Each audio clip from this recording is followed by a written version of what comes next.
through a hard time? Like, what was the general nature of it? I mean, you don't have to tell us. Just curious. Long story short, I met this girl in high school. We dated for 5 years. I fell completely head over heels for this girl. Like, literally to where instead of surrounding myself with happiness, I surrounded myself around her trying to make her happy. Yep. What you just said makes you a bona fide fucking genius. You figured out something that no one else does in a lifetime. Yeah. That's great. Yeah. That's great. That is how I ended up where I live now. It's almost the same story. That is the reason why I'm in therapy, getting over that kind of stuff. Yeah. See, okay. And let me tell you the tail end of this. So it's weird because like when I first started telling people about this, it was like really hard to really get out to save myself the embarrassment. Now it's just like I'm just reading it out of a storybook and like no big deal. But the night that we broke up, it was like a week before Christmas. And she said, hey, I want with some friends tonight. You know, I should be home by 11. Call me around 11 just to make sure I'm okay. I'm like, all right, that's fine. I called her around 11, and she goes, hey, I'm still out. I'll call you later. Click. Well, I had to ask her. So I called her back, and she's like, what about me going out don't you understand? I was like, I just want to know if you're okay. I had a question if we're going to be riding to school together tomorrow. This is when we were both at the same college, too. I was like, I just want to know if you wanted to ride to class tomorrow. Let me know. And she goes, I'll tell you in the morning. So I call her again because I had something else I had to ask her. Well, this guy I actually introduced her to had picked up the phone. He goes, she doesn't want to fucking talk to you. Stop calling her phone. Click. Oh. And I already knew like they were doing stuff behind my back, and it set me off on like this full blown downward spiral. Like I didn't know who I was at that point. Wow. Because I tried so hard to put myself into my relationship, make my relationship better, that I collapsed. Yeah, I hear you. Yeah. And the whole point. And the last time we actually talked, she literally told me, "You might as well kill yourself because no one's ever going to treat you as good as I did." What? Oh my God! Yeah. She's a sociopath. Yeah. That is okay. That's terrible. Yeah. Yeah, very. I am so sorry you went through that. Jesus, that is terrible. But I mean, it sounds to me like you're way better off. And I how succinctly you told that story, I think, shows how much perspective you have on it. Like I think it's really good. But so after that, coming out of that, was it music that you turned to sort of lift you out, or were there other things, or I mean, you said before that that for a long time that you would get up, go to work, play music, go to bed, wake up, do the same thing all over again. I mean, that's kind of how my life is now. But like during that whole period after my ex, like it was like literally playing music, drinking, working if I had a job at the time, going to parties, playing music a little bit more, drinking a lot more. Then I finally hit summertime. Like I dated a girl right after me and her split, like, and it worked more as a rebound than anything else. Sad to say, because she was actually like really nice to me in high school, and I kind of felt like an ass for what I did. But at the same time, she was a total complete bitch and did her thing. Anyway, back to the real point. A lot of what it really came down to was self-realization of who I am and who I need to be. Like I talked to my buddy's mom, who's actually a counselor, and she told me, she's like, at 22 years old, you've gone through literally a 40-year marriage of nothing but downs. Mm-hmm. She's like, you had no ups in that relationship. You just had nothing but downs. Yeah. I was like, yeah, and I was stupid. I stayed around for a good almost 2-3 years of her cheating on me and just letting it happen. And the real thing that really pulled me out of that, honestly, was like when I finally came to came to terms with myself, and I said, look, stop doing this to yourself. Stop hurting yourself. Stop being so self-destructive, because you're not going to see what's going to be good for you in the future. Yeah. And there's a song by The Color Morale, called learned behavior, and it's literally about that self-realization of putting yourself alone for a while to come to terms with yourself. You gotta learn, when you go through tragedy like that, especially like a personal tragedy, you gotta learn how to be a better person. Mm-hmm. Be better for the next person. Find someone better to better yourself. Be better for yourself. Same time. Yeah. Yeah. Oh, man, Jesus Christ, man. Really? I had a guy tell me probably about 2-3 months ago. He asked how old I was. I actually work for an airline. That's one of my pilots that I work with, and he goes, "How old are you?" I'm like, "I'm 25." He goes, "You seriously sound like someone who's literally lived their entire life married to someone who's done nothing but shit on them." I'm like, I just learned easy, I guess. On that note, we got to take a bit of a break here because I know Shells is going to kind of antsy about it. You know what? We'll go ahead. Forget. Yeah, we'll go ahead and go in top of the hour since we kind of the show kind of froze up. We'll just do everything on top of the hour. So we got maybe cool. 15 more. Yeah, 15 more minutes. We'll be all right. Then don't let me interrupt. Yeah, because I put that like maybe 20 minutes ago, but Yeah, I saw it, and it was a good conversation. I didn't want to. Yeah, I didn't interrupt it either. But Sean from Maximus. Oh no, you're fine. No, you do not. So shush. I love your opinion. The thing is, I was going to say is that I was married for 3 years when I was like 21, 22 years old. And when I was leaving out of it, I was so, wow, what was that? I'm outside. I'm smoking a cigarette. Oh, okay. I thought maybe you were making a cappuccino. Make me one too. But when I left him, it took me a lot of effort to leave him because I was thinking to myself, even though I was 25, 26 years old, I felt like I was an old raggedy hag that no one wanted me. And then, I was 26 years old, and I felt like nothing was going to be better.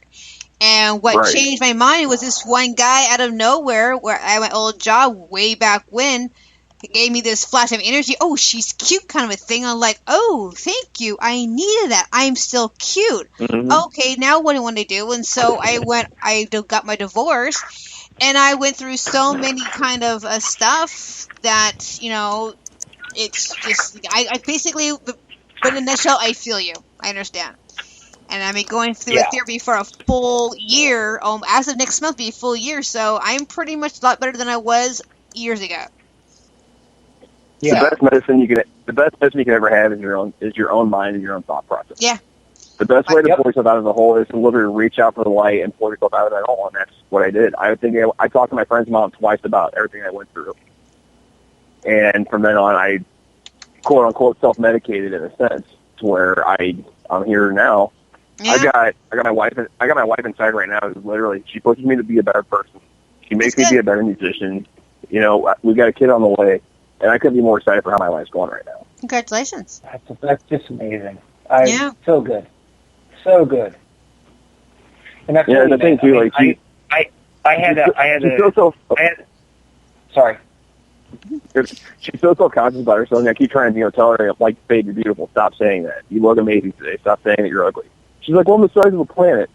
You also have another human being inside of you. Stop worrying about that and forget that you're beautiful, and I love you no matter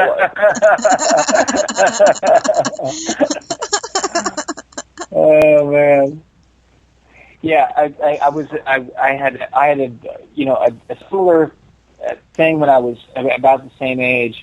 There was a girl, and it was it. It was that was it. It was us against the world, and it didn't work out.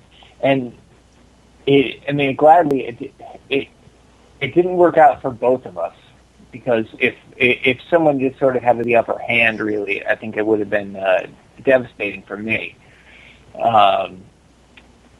Either way,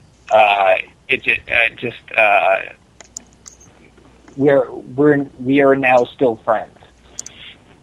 Stuff happened, and we moved on. But one of the huge things was, after seeing her, she went and worked in Africa on a humanitarian thing, and it's not like a bullshit white girl thing. Like it's what she wanted to do. She went to school. She didn't go to Africa to say she was in Africa. Exactly right. and she came back and we talked, and she just had this kind of knowledge, this wisdom. And I said, when did you get so smart about this stuff? And she said, spend some time alone, and you'll figure it out. Yep. It's like, holy shit. But sorry, I swear. That's the thing with being in Maximus. I drive myself to all the shows except this last show that the last show that Maximus played. I actually rode out with our bassist and our Maximus band, as I call it.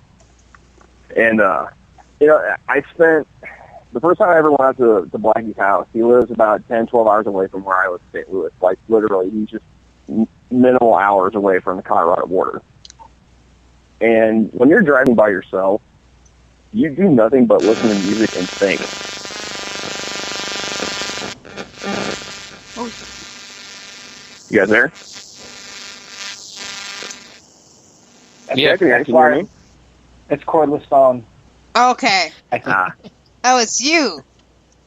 But Not me. when you're in a car by yourself, you got nothing but the highway ahead of you, and especially when you're driving at night, like I prefer to do, there's no traffic. You literally feel like you're alone, and you're alone with your thoughts. And you get a lot of your own personal problems worked out that way. Like, Yeah. I think back, past shows I played, what can I do different for my stage appearance? Like, if I'm having problems with people, like, how can I work this out to make things better? Like, it's just, you get a lot of windshield time, and all that windshield time just makes you really think about everything going on in your life, because you don't have anyone to converse with. Yeah. Yeah, when said girl she left to go to Italy to work, and I had a wedding to go to in D.C. One of my closest friends, and I went down there alone. I drove down and spent the weekend in D.C., and then I just kept going, and I went to Nashville.